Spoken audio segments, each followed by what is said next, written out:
This is a 2025 Toyota Crown. It's one of many cars here on display at the 2024 Cleveland Auto Show. I'm Darren Walker, and this is Auto Atlantica.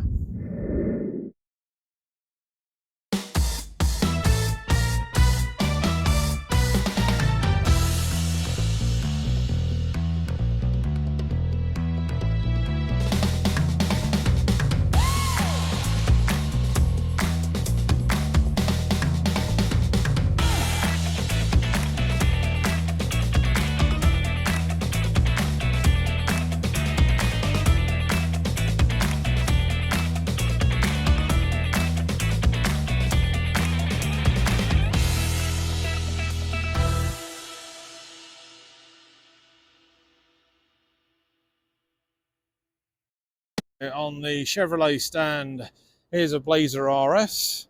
We're hoping to get one of these in the not too distant future. This vehicle basically sits on the same platform as the Cadillac XT5, and it uses the same engines. This one's probably got the 3.6 in it. It caused a lot of controversy when they decided to use the Blazer nameplate for this car. Because it is, to all intents and purposes, very much a more generic SUV. But it is a beautifully riding car, as this. But, you know, it's actually done pretty well so far in terms of sales for GM. Let's see what engine. I'm sure this is the 3.6. It's in this, it is the 3.6 with a 9-speed automatic. This one weighing in at about 52,000, which is actually not too bad.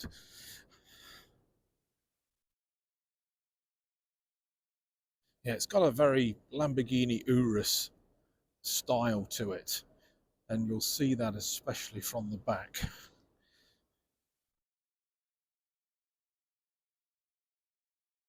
Very much apes the styling of the Urus, but at a much more affordable price.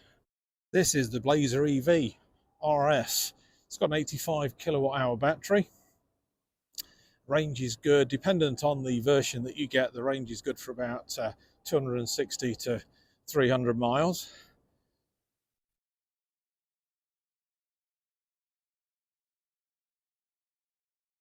Sadly, there's been an issue with these, so there's currently a stop sale on them. That is supposed to come to an end by the end of March.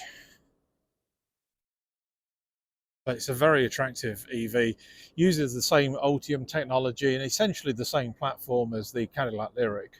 It's just a little bit more affordable than the Lyriq. This one weighs in at about 60,000.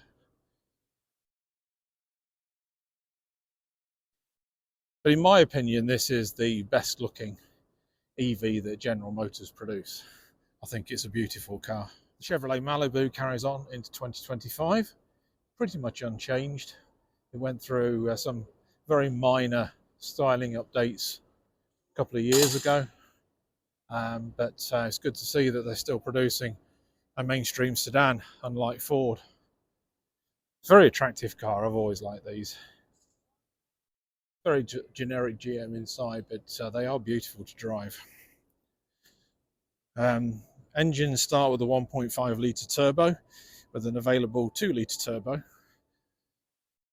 This one has the 1.5. I may be wrong about the 2 litre. It might just be the 1.5 these days. But the same engine that we had in the GMC Terrain very recently.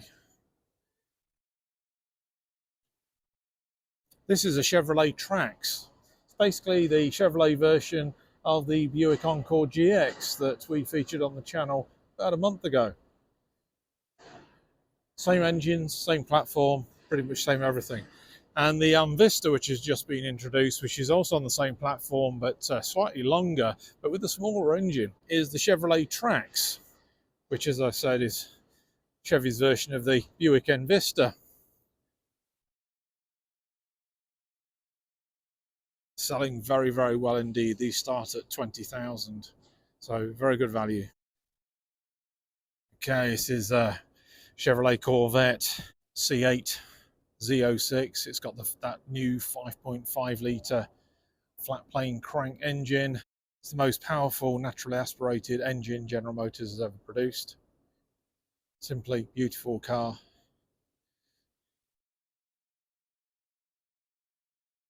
This one weighs in at $173,600 of your hard-earned cash.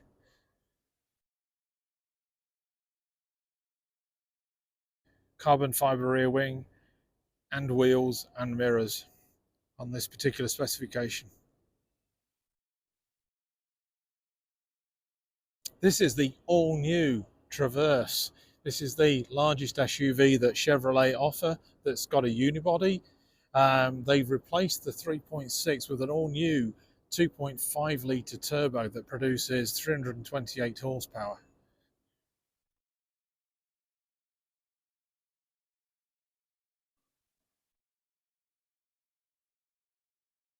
Sadly, the car is locked, so I can't get in it.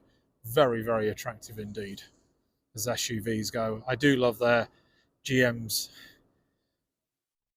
design ethos with their newer SUVs. Again, this has got the very similar screen setup to the Buick that we had. This is the all-new Chevrolet Silverado EV pickup truck. As you can see, it's very much like the old Avalanche in its style. There is no separate truck bed. This is essentially a unibody. Again, it's got the new, I wonder if this is open. It is open.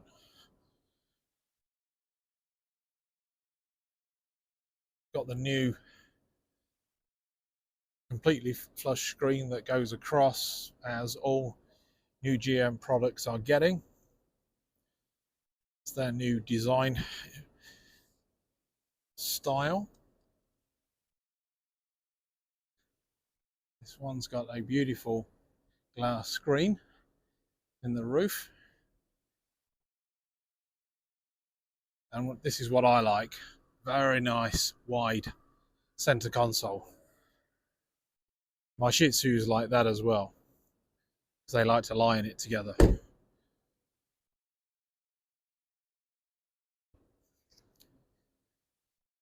Okay, this has got the 200 kilowatt hour Ultium battery, so pretty much up there with the Hummer EV. It's good for 754 horsepower and 785 pound-feet of torque.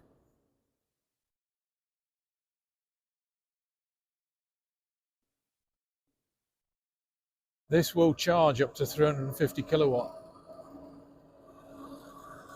So it will use the latest and greatest DC fast chargers. This is the brand new Chevrolet Equinox EV. It uses 2 electric motors on this particular version, this RS, to provide about 320 miles of range. And it'll only use 150 kilowatt hour charger. So maybe they've missed the boat a little bit on that one. It's very, very attractive. Completely different styling to the gas Equinox, which is what they've also done with the Blazer as well. This particular one is locked.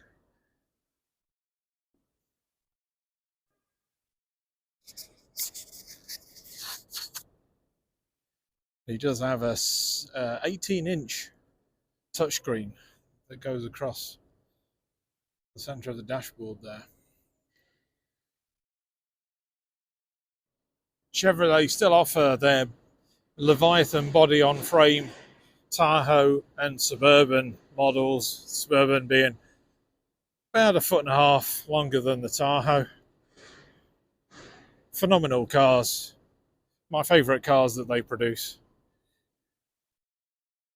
They are absolutely superb road cruisers. Their residuals are immensely strong, and everybody wants them, even in this day and age.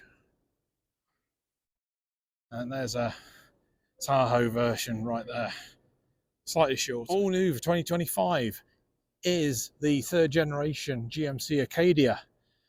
The 3.6 has gone, replaced again by the all-new turbocharged 2.54, which offers greater fuel economy and more power, about 330 horsepower. This is the Denali version, so it's the top spec. It's actually larger than the outgoing car, almost back to the dimensions of the first generation Acadia. They had downsized the last generation, but this is much larger.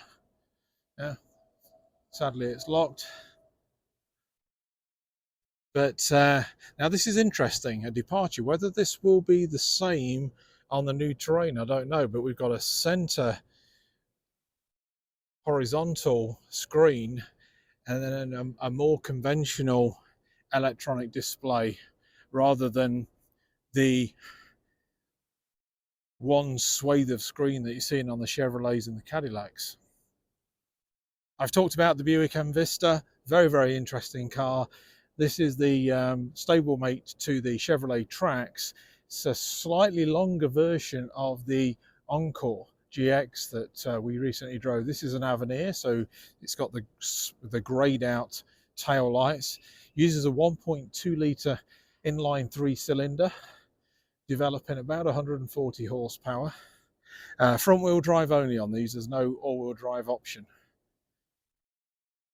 I would have one if it wasn't for the fact that it was only front wheel drive. It is beautiful. And it's either a 6 or a 9-speed gearbox on the 6-speed automatic. But the interior is identical to the GX. So if you wanted to know where Buick's latest styling direction came from, it's from this, the Wildcat EV concept. This started it all. It's been around a couple of years now. I'll have to flag up the date that this debuted. But this represents Buick's future of EVs. I think it looks sensational. It's got a boat tail, a steep front screen, very sort of like Jaguar-y type front screen. It's got that kind of stance. It's absolutely stunning.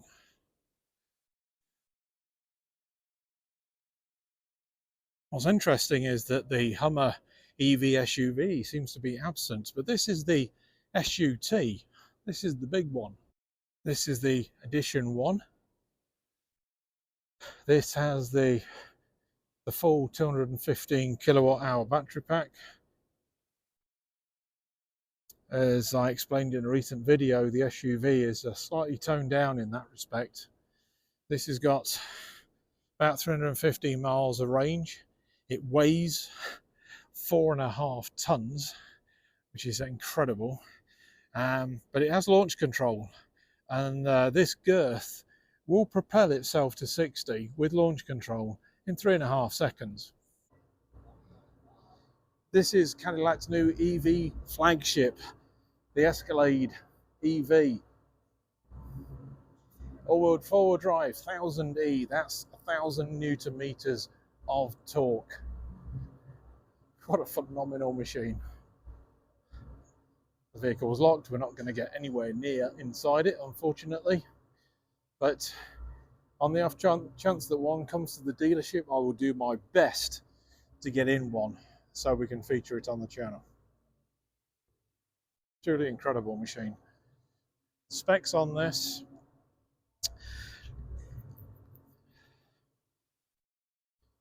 450-mile range, 750 horsepower, and I think this has the same 200 kilowatt battery pack as the Hummer SUV. Don't quote me on that, I will have to look it up. So the Cadillac CT4 has a slight fascia upgrade for 2025 to give it the family look of the crossovers. Still based on the Alpha platform, as is the CT5. Same underpinnings as the Camaro essentially. And the CT5, slightly larger vehicle, but based on the same platform. Again, some slight revisions to the front fascia for 2025. Cadillac's XT4 for 2025 gets a revised front end. It also gets the now increasingly common GM touchscreen that goes all the way across. I think this one is about 33 inches, the same as the one that's in the Lyric.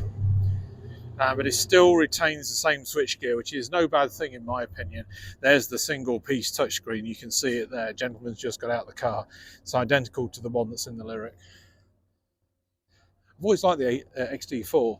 It's quite underrated, I think. It absolutely drives superbly. The platform is got some tremendous driving dynamics.